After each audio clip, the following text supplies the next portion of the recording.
Here we are again, another episode of Under Pressure. I'm your host, Carmine Gellinella, and I'm joined by the editor-in-chief of Jupiter Magazine and Stuart Magazine, Michelle Lee Ribeiro. Thank you so much for being part of Under Pressure. Thanks for inviting me. I'm excited to be here. I'm glad. And you said you were a little bit nervous today. I'm super nervous. I should never make anybody nervous. So I want you to tell us a little bit about yourself, though. Give us some background for the people that might not know who you are. Like career, personal, just the whole shebang? You can do career. Let's do career first. I don't need to hear like I was born on Saturday at 7:45. All right. It was a brisk night. I'll skip the boring stuff, the baby years. I grew up north in Boston, and I went to school at Syracuse University for journalism. And I started out in some local newspapers after college. And then I got my first magazine job at Fast Company when it was still in Boston. It was like the big business magazine of the time. They moved to New York, and at that time I didn't want to go. And funnily enough, a few years later, I got offered a job at Cosmo Girl, the teen Cosmo in New York, and I moved to New York. So that was a hoot. I was in Manhattan for about 15 years. I worked for Cosmo Girl until they folded it. And then I worked for a series of pubs like People's Style Watch, Us Weekly, yada, yada, a bunch of them. And then Cosmo, the big, real Cosmo. Why did you not originally want to move to New York? Just the job wasn't the one you were looking for, or being from Boston, you're like, I don't know if I want to be a Yankee. I actually did not want to be in Boston. I was like, I'm from there. I wanted to explore. But at that time, I mean, if I'm honest, I was in a relationship with someone. There it is. And I didn't know if he wanted to move. But then... Oh, you didn't even ask him? I didn't know that I wanted him. It was... Okay. Yeah. So when I got the job at Cosmo Girl, though, I kind of just told him, this is what I'm doing, and I'm moving to New York. And then he came along. So how long did that last? I think all in all, maybe like 4 years. Okay, it was a pretty good relationship then. Yeah. Shout out to that guy that moved to New York then. Yeah, shout out to that guy. Where'd the passion for wanting to be an editor come from? I couldn't really pinpoint it. I just know that growing up, I always liked to write my journals. I would write poetry. I loved to read from a very young age. And I think when you apply to colleges and you're sort of forced to pick, or at least the ones I was applying to, it's like pick a school, management, journalism, like which school within the school. It was kind of a no-brainer just because it's something I'm good at. It always came very naturally to me to write. So I just thought, and Syracuse has the #1 journalism school in the country. I did not know that. Still to this day? Still to this day, the Newhouse School. So I got into the Newhouse School. So it was kind of like, I'd be dumb not to go that route. So I went that route. Have they ever asked you back? Syracuse? Yeah. No, not to be any big speaker. Well, now that you've made it on Under Pressure, I can only imagine the next step is Syracuse is going to be like, hey, we want you to be a guest speaker at one of our events. Cool. So the transition between being in New York, the hustle and bustle, when did you decide, I think it's time for me to do my own thing and come down here and, of course, start Jupiter Magazine and Stuart Magazine? Don't tell me a guy. You better not tell me a guy. It's not a guy. It's a little messy. So I'm trying to think of how to leave the mess out. But I'd gone through a series of, sort of mishaps, I'll call them, sad events. My mom was really ill at the time in hospice care. And I had been spending every weekend for about a year working at Cosmo, getting on Amtrak, going to Boston for the weekend. And then my mom sadly passed. And at the same time, Cosmopolitan got a new editor-in-chief, and she laid off her entire editorial staff. Damn. So I was sitting there, like, sad, and then without a job. And I know I could have found something else there, but I think all those things in a row just sort of shook me a little. Mm-hmm. And I did the thing that every therapist tells you not to do, which is to make a huge life decision in those times. And I moved to Florida. Yeah. But nothing against therapists. It worked out for the best. It did. I'm so happy here. I mean, I struggled for maybe a year and a half, 2 years, like there was a part of me that was like, what the did I just do? You can say what the fuck. You can say it. You're allowed to curse. It was hard to make friends. It was so different. It wasn't like I could just bop around the streets and pop in here to some event and meet people. It was hard. So I was a little, regretful in the beginning. But it all worked out. Now I love it. Every single person that I've talked to that has had a level of success, it hasn't been easy. I haven't talked to somebody who was like, hey, I decided to do it and it worked. Yeah. End of story. That would be boring. Right. It would be a boring situation. But going through that entire journey, you've probably interviewed some pretty freaking cool people. Was there someone that had you starstruck, one, and was there someone that you really wanted to interview, but for whatever reason, it just never lined up? There's many. Let's see. Starstruck. I don't know if I can call it that because I was so used to talking to them, but super stoked that I was talking to them. Mm-hmm. Well, two of them. One would have to be Hayden Christensen because I've had like a crush on him, for a while. You're getting blush right now. I mean, yeah. So that the only way people won't notice that you're getting blush right now is because it's the first episode I'm wearing shorts and they might be looking at these tree trunks of mine. I might have to hide these going forward. So that was one. And who was the other one? That was a big one. Tommy Lee was of Motley Crue. A big one. Haha. I like what you did there. If you've seen the tape from back in the day, No, I don't. Man is blessed. Oh, I saw that tape when I was younger. He's wild one, but actually like super cool. He's smart. He's funny. So that was exciting because I liked Motley Crue back in the day. I don't know. There's no one I really wanted to interview that I didn't. I had a fun little, I think this was back at Cosmo Girl. I don't remember, but way back in the day when Zac Efron was just starting out, like High School Musical Zac Efron. High School Musical Zac Efron. And they were going to London, the whole cast, to open it there in like theaters. And there was a big to-do. Like they rented like the double-decker buses. They were cruising around town, like, hey, waving. And I got to fly. They like flew me on Virgin Atlantic first class with Zach and his dad and his little brother, which I'm realizing now is probably Dylan, the one that was just on the Traders. 100%, I think it is. I think it was probably him, but he was little at the time. So I spent a week at this hotel with the Efron family. Were they cool? They were so cool. He seems like a very cool dude. Super cool. He and his brother, I remember being very close. His dad was awesome. I had a great time. Yeah. I remember when I found out Zac Efron really didn't sing in High School Musical. Like he sang a little bit, but it wasn't really him. I felt so deceived. Yeah, I don't even think I knew that. I thought he sang. Then I want to know, I was like, is he really playing basketball now too? It's like, what are you doing there, Zach? We're on to you. He did do the jump. Like, you know how that picture, they're all jumping in the air? I know that because I jumped with them. I have that picture of me and the cast, like High School Musical jumping. That is fantastic. You should have. I want that, and I want your poetry. I want that next time we hang out. Yeah. So, but there's no one I really wanted to interview that I didn't. I can't really think of anyone off the top of my head. Mm-hmm. You ever meet Regis Philbin, by the way? Here it is. You're so... So for people that don't know, Carmine. Yes, you have. You were on Who Wants to Be a Millionaire. I was. How did that even happen? That used to be one of my favorite shows. What's the process leading up to getting picked? Not when you're actually there, and then literally get picked. Did you ever think that would be something that would happen? I mean, yes, the minute I set my mind to it, I knew it was going to happen. And so, because I'm very, very persistent. And so I just, they were casting at ABC, which was like 2 blocks. I lived in the Upper West Side. It was like 2 blocks away from me. And so I went, you go and there's hundreds of people at your time slot. You go in a room, you take a test, and it's like way harder questions than the actual on TV. Yeah, it's like ridiculous. And at the end of that, they announce which numbers pass, and it's anywhere between 0 and 2 in your group, always. And of course, I didn't pass, but I went back 3 or 4 times in a row, different days. And they didn't have a limit about how many times you can go? Okay. And so on time 4 or 3 or 4, I passed.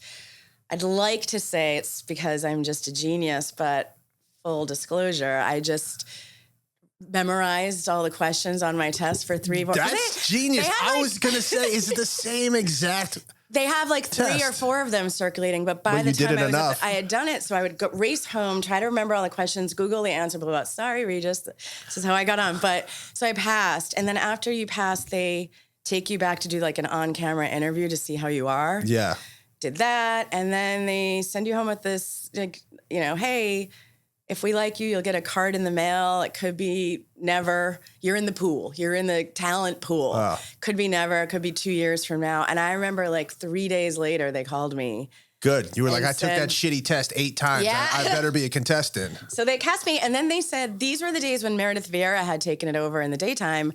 But they were doing this like 1 week primetime special, bringing Regis Philbin back for like an anniversary. And they cast me on the prime time with Regis. So that was a hoot. That is so perfect. And I met Regis at City Place back in the day when the Macy's was there at City Place. Yeah. He was walking out. He bumped into me. He didn't even say, excuse me. Oh, really? Yeah. He was nice. That's why I was surprised. He just kept walking. He must have had one of those days. He probably just wasn't even in it. His head is he's in the sky. I remember that show just changed game shows in general. And then you did pretty well. You walked away with $16K. I did. That's nothing to sneeze at. How much did they take though? I don't remember. I honestly don't remember. It was just it was so quick. I would imagine it's New York, so you know. You were able to buy a cup of coffee with your state, winnings and local. After. Yeah, I don't know, 37%, probably something like that they took. And before we started, you told me I can't ask about too many deep, dark secrets about Jupiter Magazine. I'm not going to get to that. I promise it's not going to be any like, oh, gotcha moment. But what moment when you were starting the magazine did you think, okay, this is something now? Like, I officially am where I need to be. Was there a special article, a cover story, and you were like, huh, okay, this is it? I mean, I think it was more a gradual thing because when they hired me, they brought me down from New York to run their custom titles. So I was editorial director of all of their like non-lifestyle, meaning, you know, the Breakers has a magazine, the IPC, Polo Club, Mar-a-Lago, you name it, we did it. And so I was doing those. And then maybe like 3 years in, we bought Gulfstream Media Group. That came with Jupiter Magazine. They needed an editor-in-chief. I said, me. They gave it to me. And so off the bat, I guess I felt like, wow, this is it. Because, you know, working at national magazines like Cosmo and stuff is all great, but the chances of becoming, you know, the editor-in-chief are so slim. Yeah. There's just so much competition. So I got there, but here in a different way, right? In a local magazine. But so there I felt like, wow, I'm really in this. Got to run it. Everything in there is like my idea, my vision. I think what happened was I took that over in January 2020, and then, of course, the pandemic hit. So I live in Jupiter, and it's Jupiter Magazine, but then I also do Stuart. And when things were sort of quarantine in Florida, it was like right then. So we kind of played by our own rules, which was actually good in the long run. But still, there weren't like meetings and stuff being had. So I came in a time where I couldn't really get out there and meet people. So it was really hard. So I think it was tough the first year. And then I found my groove. I mean, I don't know. I think I just started getting like bigger and bigger people. You know, I remember like Ricky Young and MC Carlisle were like a fun one. I was excited about them because they had just moved here and I met them and I was like, cool. And then from there, it just kept going up, you know, with like all these celebs, Jenna Sims, Marla Maples. And then it just became people reaching out to me. And that's how you know. You know.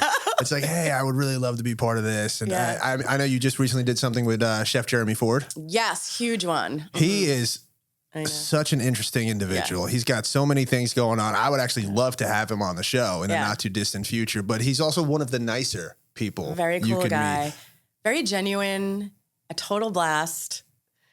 I don't know. He's an interesting, we called it the Maverick, or I called that story the Maverick because I think it just sums him up so well. Like he really does just do his own thing. He doesn't follow the rules. And anytime you can make a Top Gun reference to, I'm a big fan. So I appreciate that. So where do you see the magazine going in the next 5-10 years? Oh boy, if I'm, let's see. It's hard for me to answer that because, there are people above me in the company that make those kinds of decisions. Yeah. I'm hesitant to say where I would want to see it because, I have to stay in my lane, but understood. To a point. Just grow. Pushback is always good, though. Yeah. Look, I don't know. I think that we're doing a good job or growing our social media and our following. I mean, that's huge. I think when I came in, we maybe had like 6,000-7,000 followers. I know we're over 20,000 now. That's huge. So, the interaction is really good. I want that to keep happening because the more people that are engaged, the more ideas you get because they come to you. And, I want that to continue. Yeah. Where can Jupiter Magazine go? I don't know. It's soaring. We should say, where can it go? Right. There's so many people moving, and so I don't worry about running out of covers. There's so many amazing people doing things. That's all you hear. I mean, everything's just getting bigger and better everywhere in South Florida. Yeah. So you're not going to be lacking stories. Stuart's a little tougher though. So all you out there want to help me and pitch me stories. Well, here you go. What's going to happen is everyone in Jupiter keeps moving to Jupiter, just like it always happens. And more people will move up north. And then those same types of people that were moving to Jupiter will be moving to Stuart. And then there are your stories. Was there ever a time that you were so passionate about a certain story, but you might have had pushback from the higher ups, but you fought for it and it ended up working out in the end? And they were like, all right, you know what? Maybe we will listen to you going forward. Yes, that's definitely happened a few times. I'm just trying to think of the right one to talk about. Because when it's something like what you do, you're so passionate about it. So if somebody doesn't like your idea, I know I've had plenty of ideas over my career in radio and even sometimes in the podcast when I bump heads with the higher ups, it's like you're so sure of something. It's like, just give me this chance. And if it sucks, I'll own it. I mean, I will say this about the company I work for. They don't give me a lot of pushback. I'm blessed in that sense that my direct supervisor, Daphne, just really trusts me. So there isn't a lot. There are subjects that people are like, ooh, I don't know, only because they may be polarizing, politically.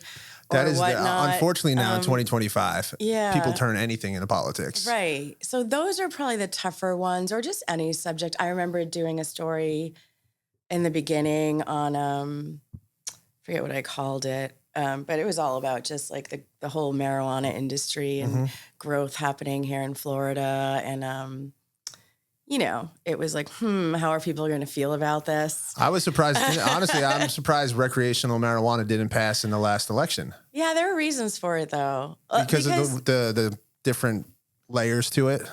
I think there are some people, myself included, who I actually didn't want it to pass, if I'm revealing a little bit about my politics, because... Well, that's good, though. What it means is people, like if you have your medical marijuana license for any kind of, health reason...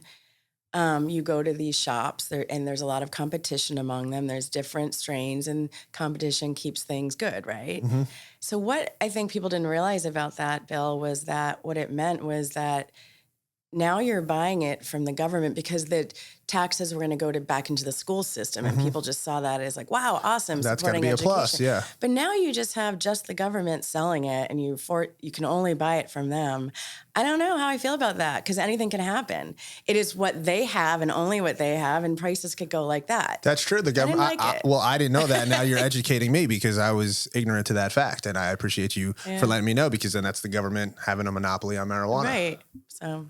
And then we would not want. I mean, I don't know. I could be speaking out of turn. Maybe they still were going to have the true leaves. I have no idea. I just felt like it was a scary beginning because it could end up going that way. Yeah, so, and once the government has too much control over anything, it's like, oof. It's like, where do we go from here?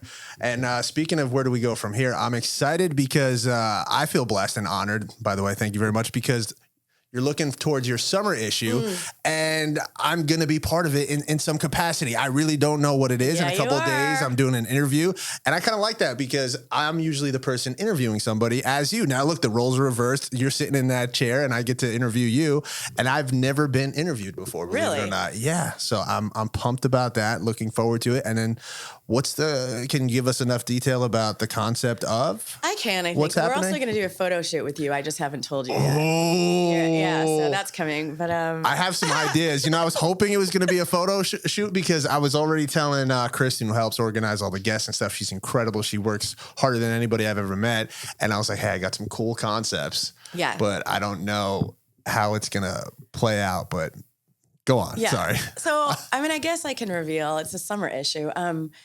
I've just, sometimes I come up with stories just because I think of a headline that I think is cool. And so that's how this one happened. So I wanted to do it. That's great. You're like, this is a sweet ass headline. I'll make the rest of it work.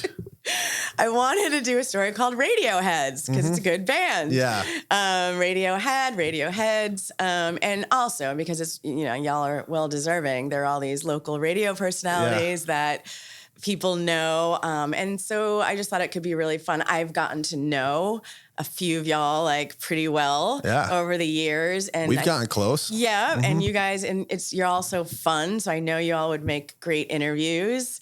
So I'm just putting together a package, 5 or 6 of these radio people. And I know, and I was stuck with you because I was thinking about this while you were still on radio. Yeah. And then now you're not, but I have to keep you in there anyway because people know who you are. Of course. And I could be that maverick. I could be like Jeremy Ford. I'll be the maverick. I want to give away my idea. You know what? I'm going to tell you what I want to do. I want to find an old boombox radio, right? Okay. And I want to be smashing it in my photo shoot and be like the former radio maverick. Now that I like that, and it's like he's trying to make waves on in the podcast world. You can do that. And it was so funny because we were at a mutual friend, Carrie, who's been on the show. Part of she's in charge of Flavor South Florida, and you were going, "Oh, I'm so sad." It's like, what are you doing now? And you were one of the first people I told about the podcast. Right. I'm like, "Hey, I got this going on." You're like, "Okay." Right. I think I could still make that work. Yeah. And I was hoping you actually were going to make it work. So it's nice to know that this is something that's happening, and I'm very freaking excited. I'm excited. We're going to do the thing with the photo shoot is it's going to be a group. Okay. So we'll see. You can do a solo shot where you're smashing your boombox, but I don't know if in the mix, or unless you're all doing something crazy. I don't know. I mean, we are crazy people, and the people that you've told me that are also going to be featured, all great, all great individuals. I think you know all of them, and your former co-host is also one. Megan, I'm trying to get her on an episode too. Really? Yeah, because I got a couple of things that I can't mention on the podcast about what she's got coming up, but we never got a chance to do a final episode. So I would love to basically the series finale of Carmine and Megan. And the funniest thing though is we're still on that bus. You ever see the bus drive by? No. It's got both of us on it. I'm like, really? Yeah. Oh my God, it's forever. So I want to post that and just be like, when your ex is still posting pics of you. Oh, that's so cute. Did Carrie tell you about that we're doing a podcast? No. Yeah. I talked to her and I said, can I talk about it? And she said, yes. Because it's so slow going. I didn't know if I should talk about it. Well, trust me, this was a slow climb at first. Yeah. And now it's just been nonstop. We taped the intro in October and haven't even released a clip. It's because, we're two women and we're like, I don't like what I said there. I don't like how I look. It's a whole thing. So, What's your podcast? Do you at least have a concept? We do have a concept. It's called Behind the Handle. Oh, I like that. And it's getting to know the people behind the handle. Yeah. We were talking. You need to be one of our first.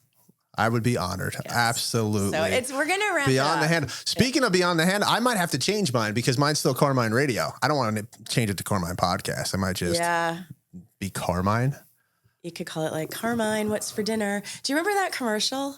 You might be too young. There was a Carmine What's for Dinner commercial? Shut up. I usually know everything that has my name in it. I know video game characters that have my name. And I feel like it was for some sauce like Prego or Ragu. It might be Ragu because that's what I've always been. Every time there's someone, not saying you're old, it's that I'm not putting you in this category, but when I'll serve someone at a restaurant, it's like a husband and wife, an elder couple, they'll be like, oh, the big Ragu, from, what was it, Laverne and Shirley? Yes. I'm like, I've heard that before. Or they'll be like, oh, you own Carmine's, the restaurant? It's like, yes.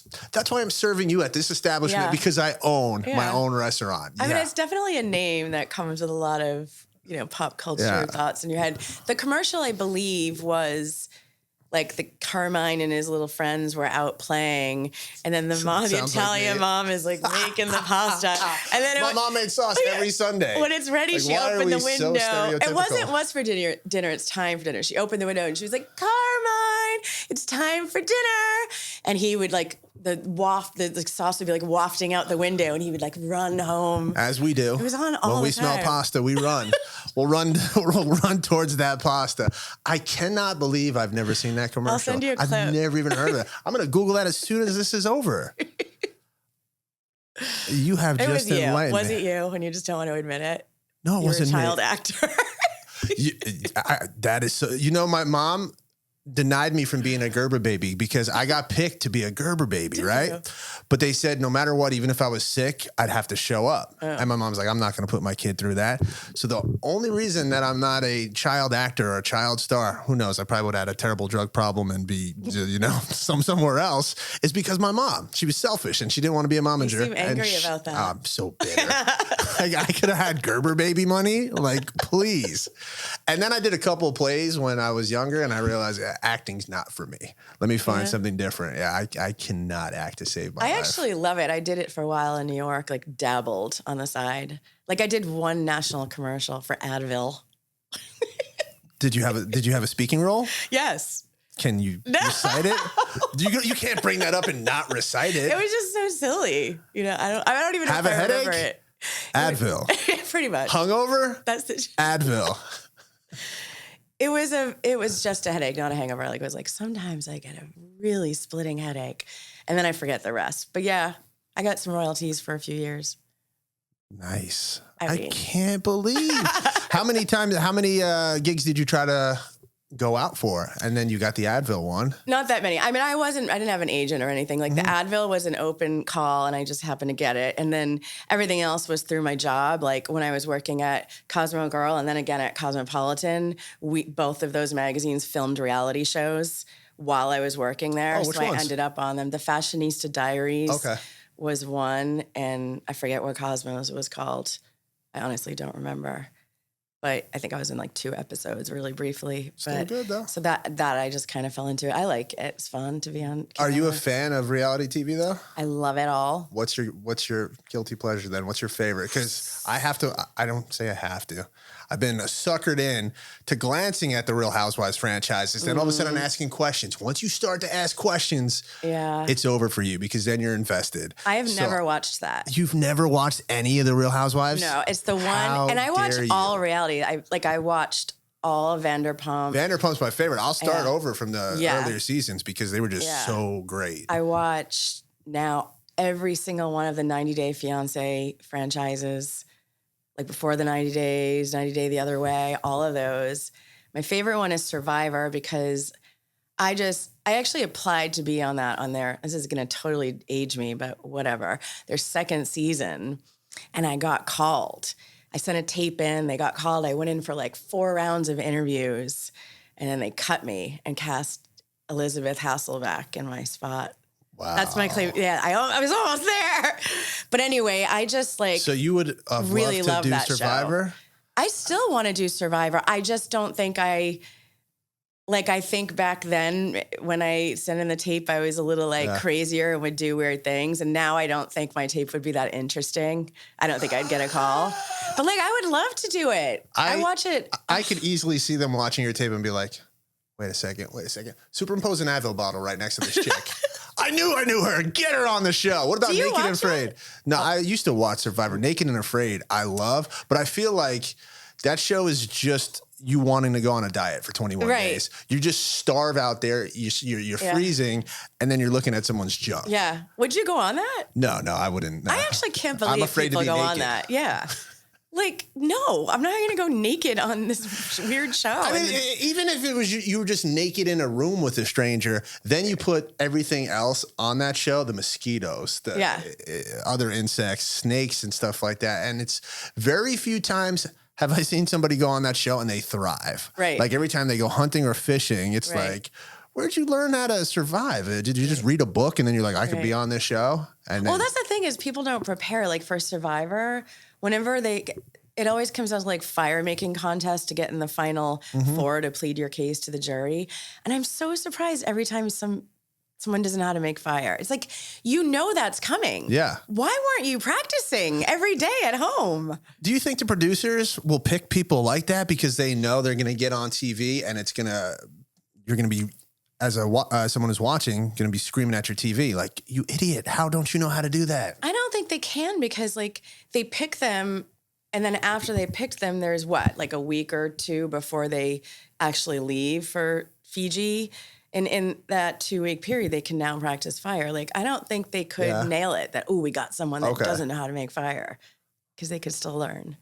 But I do think they pick people that are going to be like fun and crazy in other ways. I'm always interested how they kind of manipulate certain situations on quote unquote reality TV. Yeah. Because some of it is just like, okay, this is orchestrated just for the TV. Like going back to Vanderpump. Yeah. Vanderpump, its success was its downfall at the same time because they were no longer servers struggling to pay bills and the drama surrounding it. It's like, all right, you guys are making a shit ton of money. It's like, what's the drama now? It's like, I don't know. Should we go out again this week? Or it's like so-and-so, and they all hooked up with each other. Yeah. Like anybody. That's just a restaurant industry. That is a restaurant thing. I worked in restaurants for a long time, and that is a thing. We talked about that a couple times. I've had Kyle G on the show before. I had Eddie from Prezzo's on, and it's just, I don't know what it is about that environment. It's like it's because you're there so often. Yeah. Like I worked at the House of Blues in Cambridge for a while, and you're there. I would be there until like 3-4 o'clock in the morning after cleanup, and then you'd all just be like, "Let's have drinks now." There it is. And that's it. Those are the only people you see. I know I'm gonna misquote this, but I think there's actually like a study that when you're around people for a long enough time, even if you typically wouldn't find them attractive otherwise, you start to find them attractive for whatever reason. Is there a study? Yeah, I'm not making that up. I mean, isn't that just like the same thing as like attraction grows? I never heard that. When you like someone's personality. Okay, well, personality is one thing. Yeah, you could like someone's personality, but even after a while, even if their personality is kind of shit, you're like, well, this person. I was like, all right, well, this person's not half bad because I see them every day. I feel like that would never happen to me. That would never happen to you? I don't know. I think I'm like either attracted to someone or I'm not. You've never found yourself. Have you ever been surprised of someone you were attracted to? Yes. Plenty of times. And is based strictly off personality? For sure. So you have a physical type that's kind of set in stone for you. And then when someone has this personality that intrigues you, then you're like, okay, let me find out more about this guy. I don't have a physical type that's set in stone. Okay. It's actually just something I don't even know. It just hits me when it hits me. I would have to equate it more to like energy. Okay. Honestly, because everybody looks different that I find attractive, and some of them have to do with, all of them have to do with personality and sort of how they carry themselves, but like actual physical features. It varies. Runs the gamut. So it's just boom, it's like a spark all of a sudden. What's a personality deal breaker? What's something that you already eliminate a guy before it even gets to that point?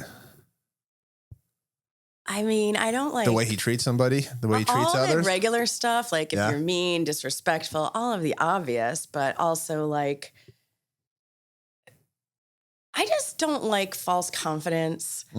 Like, I love confidence, as every woman does. It's very sexy, but like false confidence, meaning like just D-baggery, when you're like really trying. Like you think your shit doesn't stink for real.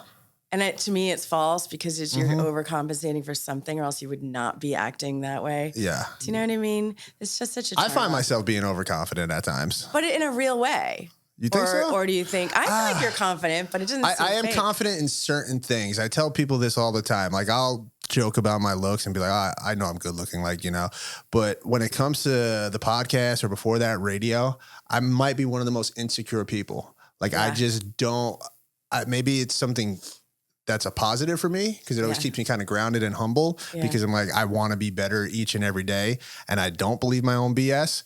But when it comes to like me thinking I'm funny, that's another one that I like. Well, I was just going to say, like, I think it's a fact that most comedians, and what you do since you're on air and you're funny, it's kind of borderline that. Like, and I know that most comedians are the very, very insecure. 100% insecure. Yeah. And I use humor even in times it shouldn't be used. And I think it's almost like a defense mechanism. Yeah.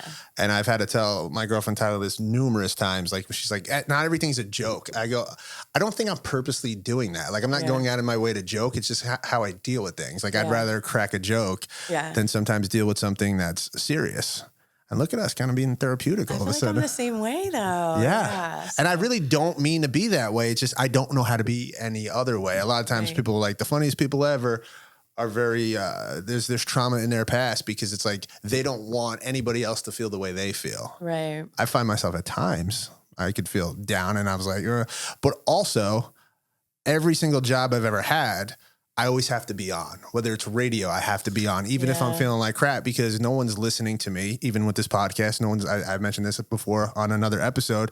No one's listening to me to hear how terrible life is or how, oh, this is a bummer. They listen to escape. At radio, same thing. And when I'm a server at certain restaurants, like, I'm not going to be like, what do you guys want? Yeah. My life sucks. My girlfriend wants to leave me.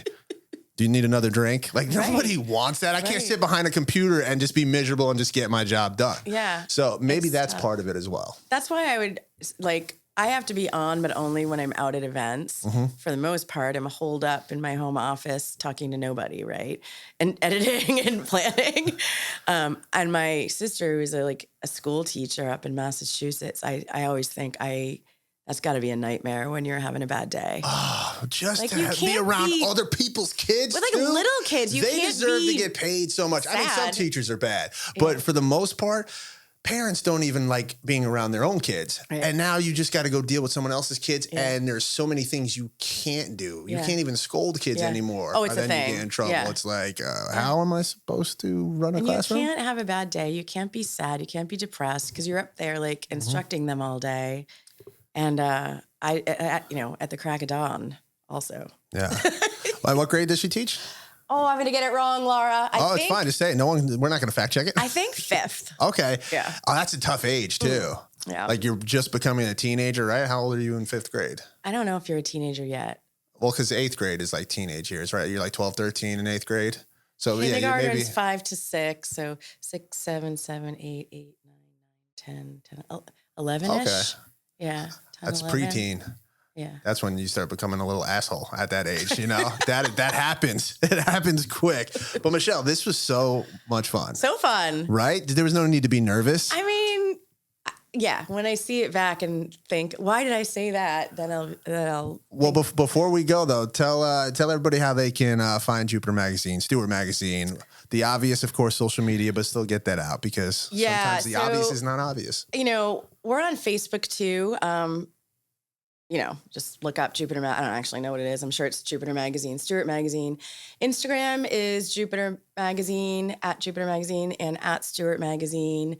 Websites are jupitermag.com, stuartmagazine.com.